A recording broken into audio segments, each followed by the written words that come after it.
এটা তো আমার মেয়ের ফোন, তুমি কে বলছো? হ্যাঁ জি, আমি ক্যাব ড্রাইভার বলছিলাম।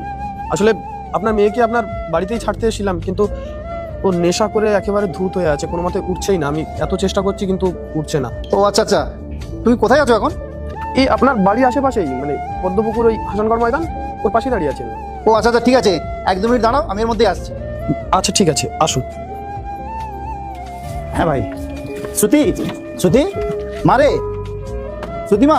কোনো ব্যাপার নয়, ও একদম ঠিক আছে, শুধু একটু নেশার মধ্যে আছে। আপনি না থাকলে আজকে যে আমার মেয়ের কি সম্মানহানি হতো বুঝতে পারছি না। আপনাকে অনেক অনেক ধন্যবাদ। কোনো ব্যাপার নয়, আপনি ওকে নামান। হ্যাঁ হ্যাঁ। আল্লাহর নামটি দেখে যে এড়িয়ে যাবে তার মনের ইচ্ছা কখনোই পূরণ হবে না। তাই আল্লাহর এই নামটির জন্য একটি লাইক এবং সাবস্ক্রাইব করে যাও। শ্রুতি মা, মারে আয়।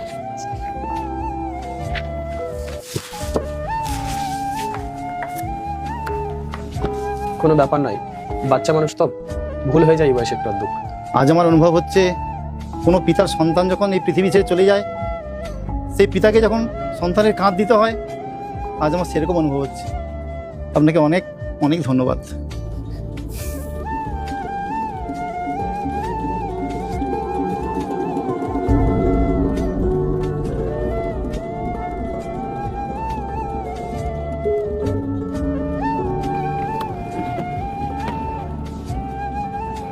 আচ্ছা, আমাদের গুড়িয়া ঘুমিয়ে পড়েছে?